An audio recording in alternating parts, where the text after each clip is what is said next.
Y bueno, a continuación te invitamos a que te quedes con nosotros y que escuches al pastor Juan Germán Ortiz con el tema En medio de la adversidad. En estos días estamos sometidos a muchas presiones, a muchos cambios, a cosas que están pasando en nuestro país y en el mundo. Esas son adversidades. Dios tiene un mensaje para nosotros. Quédate y escúchalo con mucha atención. Estás en Creyendo lo Imposible. En el libro de Génesis, capítulo 39, y vamos a leer del verso 20 al verso 23. Dice: y tomó su amo a José, y lo puso en la cárcel, donde estaban los presos del rey, y estuvo allí en la cárcel.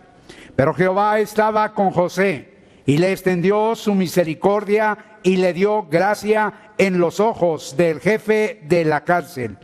Y el jefe de la cárcel entregó en mano de José el cuidado de todos los presos que había en aquella prisión.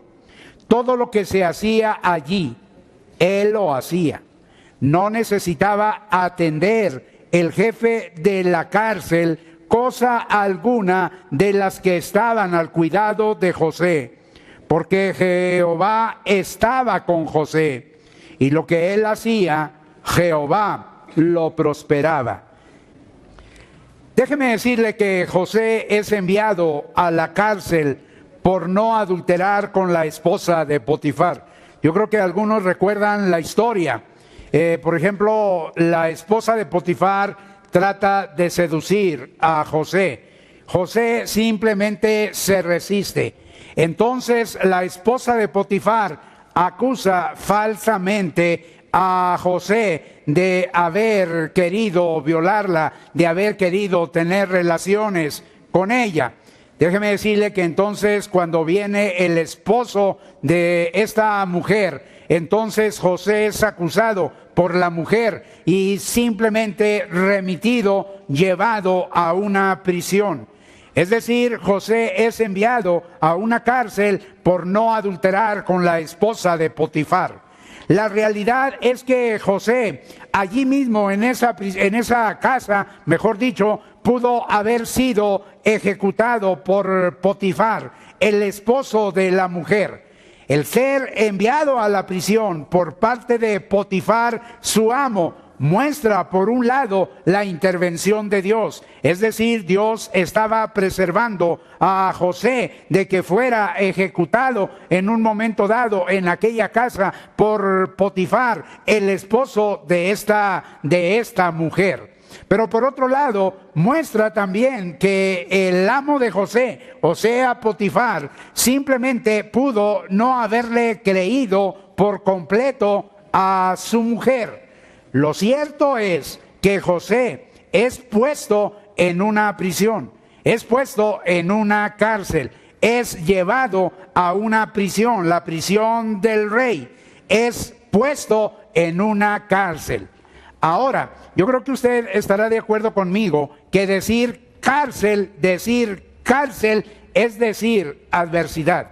Es decir, una persona que está en una cárcel está realmente en una adversidad, en una situación difícil, en una situación crítica, en una situación dolorosa, en algo que no es apetecible. Decir cárcel es decir adversidad. Ahora, yo tengo una pregunta que quisiera que respondiéramos a la luz del pasaje. Por ejemplo, la pregunta: ¿qué nos sucede? ¿Qué es lo que nos sucede cuando nosotros estamos en una adversidad? Es decir, podemos estar en una cárcel literal, pero también podemos estar en una situación difícil. Ahora, ¿qué nos sucede cuando nosotros estamos enfrentando o sufriendo una adversidad? Y déjeme decirle que este pasaje, tan cortito como es, tiene tres respuestas. La primera: en la adversidad podemos estar seguros. Es decir, estamos en una prisión. Bueno, en esa prisión podemos estar seguros. Estamos en una situación crítica. Bueno, en esa situación crítica podemos estar seguros. Podemos estar seguros de una cosa: de la presencia de Dios. De la presencia de Dios. Fíjense lo que dice. Dice que Jehová estaba con José. ¿Dónde está José? José está en una prisión. ¿Dónde está Dios? Dios está en la prisión con José. Eso es claro, el pasaje lo dice. Déjeme decirle que sencillamente Dios es espíritu y que siendo espíritu, entonces Dios está en todas partes. Dios es omnipresente, Él está en todas partes. Por ejemplo, el Salmo 139 dice, ¿a dónde me iré de tu espíritu? Pregunta el salmista, ¿a dónde puedo escapar, huir de tu espíritu? Yo quiero decirles que Dios no está sujeto a un lugar. Hay iglesias o hay movimientos que enseñan que hay un lugar especial, sagrado, me explico, y que tal pareciera que la presencia de Dios allí está en una forma más especial o especial. La realidad es que Dios no está sujeto a un lugar. Dios está sujeto a una persona. En este caso, Dios está sujeto a José. José está en la prisión y Dios está en la prisión con José. ¿Me explico? La enseñanza de la palabra es muy clara.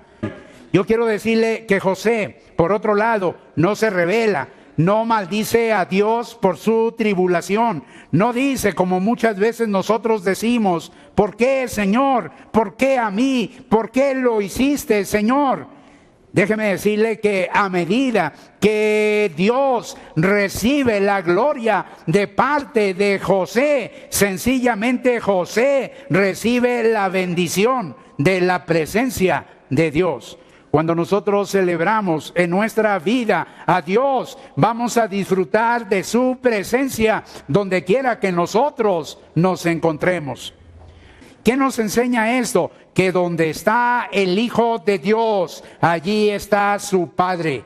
¿Qué nos enseña la palabra? Que Dios es nuestro amparo y fortaleza, nuestro pronto auxilio en las tribulaciones. Hay algo más. Podemos estar seguros de la provisión de Dios. Fíjense lo que dice, y le extendió su misericordia y le dio gracia en los ojos del jefe de la cárcel. Yo conocí a un pastor que antes de predicar, él oraba y le decía a Dios, dame gracia delante de la gente. Él pedía gracia delante de la gente. Yo quiero decirle que necesitamos gracia cuando estamos en desgracia, cuando tenemos una ponchadura en nuestra vida, cuando las cosas no están bien, cuando sentimos cansancio, cuando tal pareciera que el fracaso, la pobreza, la necesidad es nuestra cobija. Déjeme decirle que necesitamos gracia cuando estamos en desgracia. ¿Qué es la justicia de Dios? Frecuentemente cuando era niño escuchaba yo la justicia de Dios. Bueno, la justicia de Dios habla de recibir lo merecido. ¿Qué quiere decir? Que un día nos vamos a enfrentar a la justicia de Dios y vamos a recibir lo merecido. ¿Qué quiere decir misericordia de Dios? Quiere decir que no vamos a recibir lo merecido. Cuando alguien tiene misericordia de alguien, quiere decir que no le va a dar lo que merece. ¿Pero qué quiere decir gracia de Dios? Quiere decir que va a recibir lo que no merece. Es decir, yo no merezco algo, pero sin embargo, Dios me lo da. Por eso yo quisiera decirte algo. Cuando has agotado todas las posibilidades, recuerda esto, no las has agotado. ¿Qué quiere decir? Que sencillamente falta la misericordia de Dios. ¿Qué quiere decir? Que falta la gracia de Dios. Y entonces la misericordia y la gracia de Dios van a venir a nuestra vida. Ahora, pero podemos ser útiles. Pero dirá usted, pero si estoy en una prisión, pues en la prisión podemos ser útiles. Y usted me pregunta, ¿pero cómo puede ser posible eso? Bueno, es que José estaba en una prisión. ¿Y qué era? Una persona útil. Déjeme decirle dos cosas que veo en el pasaje. somos útiles cuando nuestra utilidad es grande. O sea, la responsabilidad que le dan a José es grande. Y dirá usted, bueno, pero ¿cómo es grande? ¿Por qué es grande? Pues fíjese lo que dice, entregó en manos de José. ¿Quién? El jefe de la prisión. Entregó en mano de José el cuidado. ¿El cuidado de quién? Pues de todos los presos. Hombres feos, hombres duros, hombres criminales, hombres ladrones, todos bajo el cuidado de quién? De José. Yo quiero preguntarles, a ver quién me contesta. Un cactus, ¿en dónde florece? En un desierto, donde la tierra está seca y reseca. ¿Me explico? Donde no hay agua, donde no hay sombra, donde solamente hay sol y sol y sol, donde los vientos son difíciles. Allí el cactus florece. Y yo les quiero preguntar, ¿dónde florece José? Pues José florece en una cárcel. ¿Me explico? No en un lecho de rosas, sino en una cárcel. Entonces nosotros somos llamados a florecer donde nosotros estemos. No importa dónde nosotros estamos, simplemente debemos allí florecer. A veces, ¿qué hacemos nosotros? Hacemos una oración medio rara. Le pedimos a Dios que nos dé una carga chiquita. ¿Qué le decimos a Dios? Dios, achica nuestra carga. Déjenme decirles que había un predicador que decía a esta gente, no le pidas a Dios una carga chica, mejor pídele espaldas anchas que te permitan llevar la carga que llevas. Y la carga que José está llevando es una carga grande, porque ahora todos los presos, no sabemos cuántos presos eran, pero todos estaban bajo su cuidado. Quiero que reflexionen una cosa. ¿Qué hubiera pasado si José no hubiera sido odiado por sus hermanos? Piense.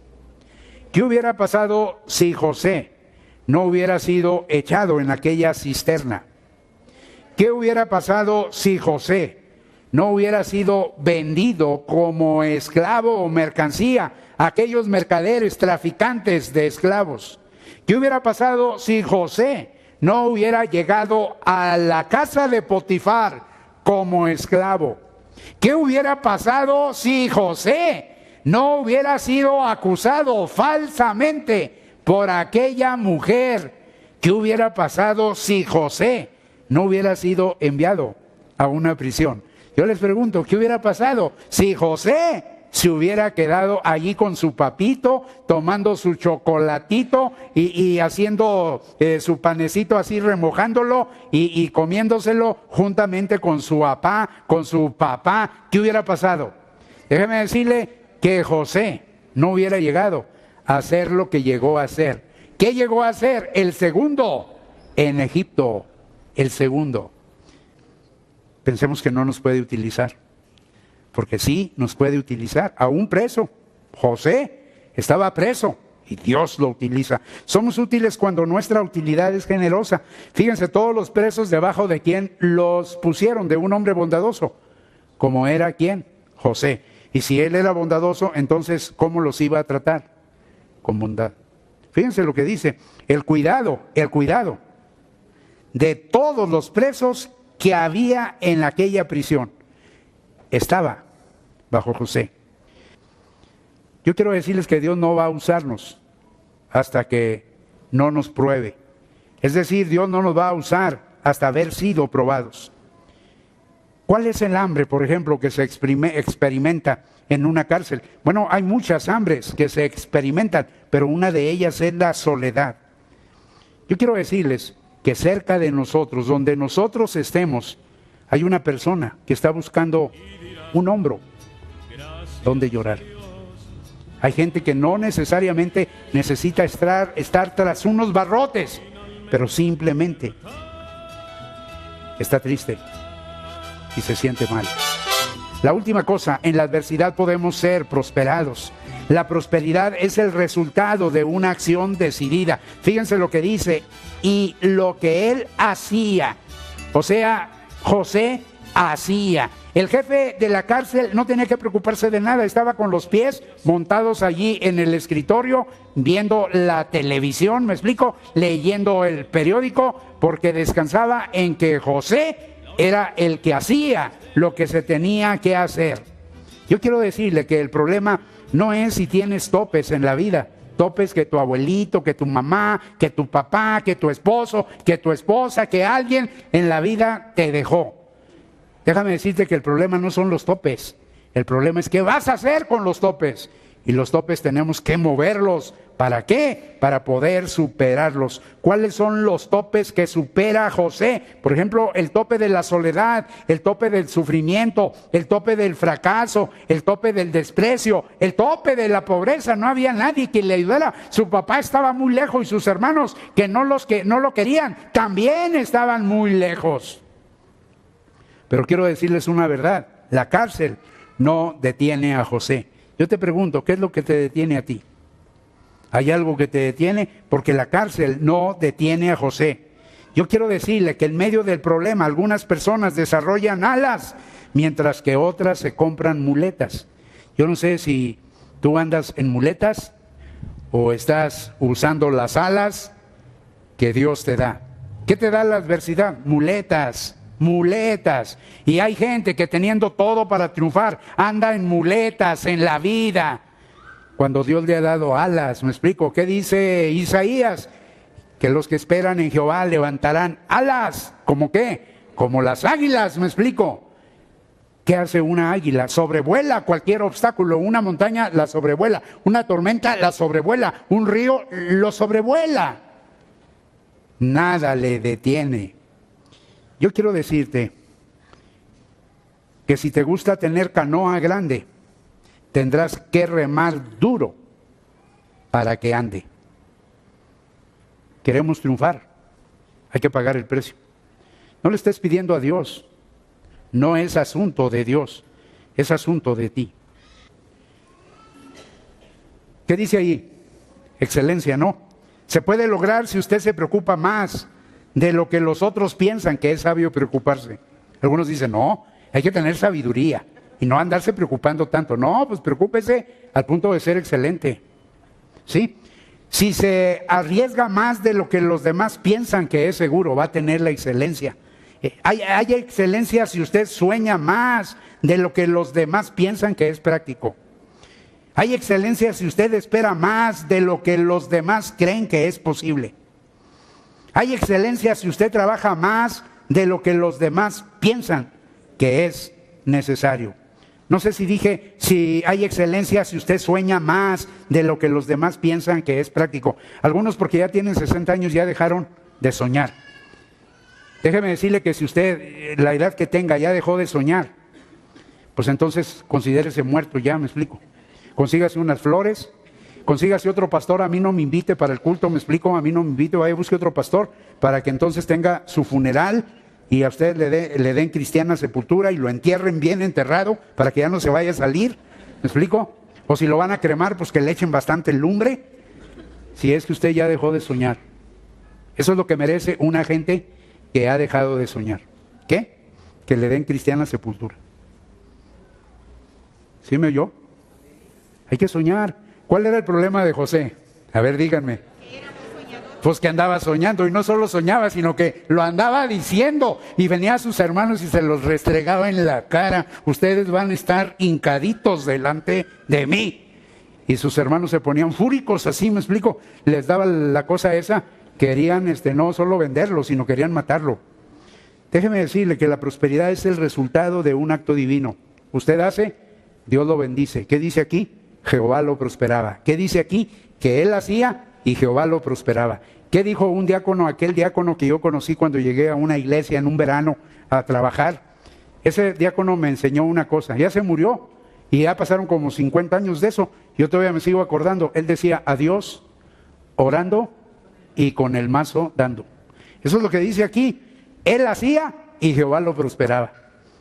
De modo que si usted hace lo que usted tiene que hacer, entonces Dios va a hacer lo que Él tiene que hacer. Pero si usted no hace lo que usted tiene que hacer, olvídese de que Dios haga lo que Él quiere hacer.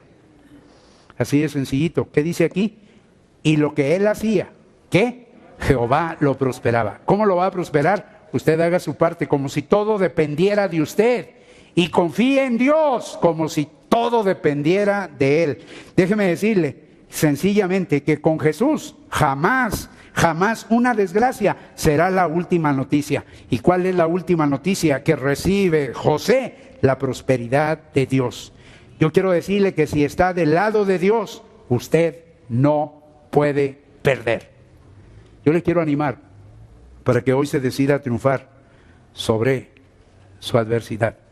Yo no sé qué es lo que lo tiene atorado a usted. Yo no sé qué es lo que lo tiene en el tambo a usted. Yo no sé qué es lo que lo tiene patas para arriba o patas para abajo, yo no sé, pero lo tiene volteado a usted. Yo no sé qué es lo que le está haciendo sufrir a usted. Yo no sé qué es su adversidad, la adversidad que tiene usted.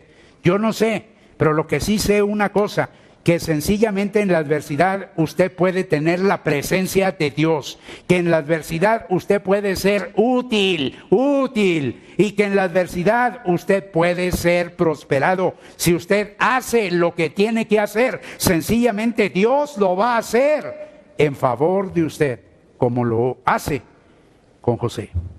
Yo le quiero animar para que no se conforme, hermano, para que no siga donde está, para que hoy se levante y diga en el nombre de Jesús, yo voy a hacer mi parte y yo voy a confiar en que Dios va a hacer la suya y la prosperidad es mía. Y me voy a levantar de donde estoy y voy a salir al encuentro de la prosperidad que Dios tiene para mí.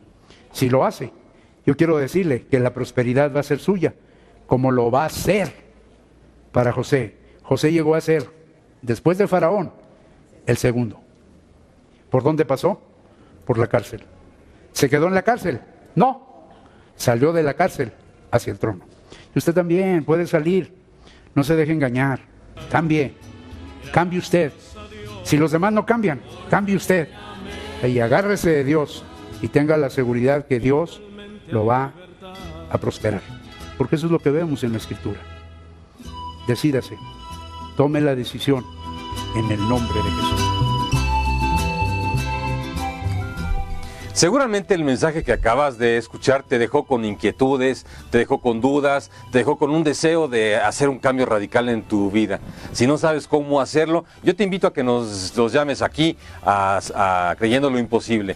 Nuestros números telefónicos son en Zarco 50, el 55 66 91 63. También puedes llamarnos, te invito a que lo hagas, al 5705 1588. O mejor, lo mejor que puedes hacer es acompañarnos el próximo domingo. Tenemos un lugar especial para ti en donde podrás compartir con nosotros lo que te pareció este mensaje y los siguientes que escucharás.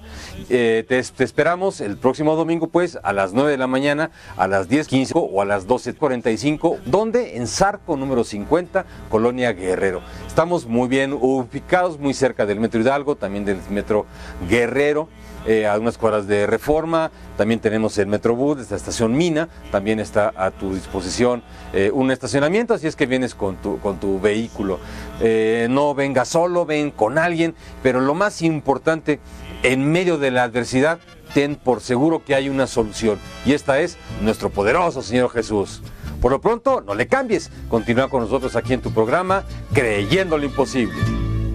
Huid hijos a su padre, cordura conocerás, porque yo soy buena enseñanza, mi ley no debes dejar.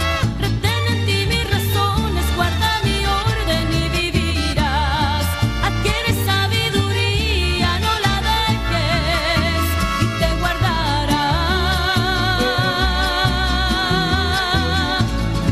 Porque la senda del justo es como la luz de la aurora, que va de aumento en aumento hasta que el día es perfecto, tú lo verás.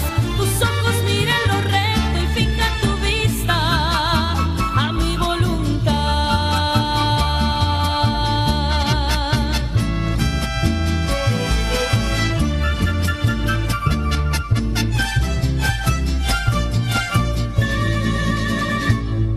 Oye, hijo mío, y recibe mis razones si tendrás multiplicados tus días por la senda en que te echo a andar. Corona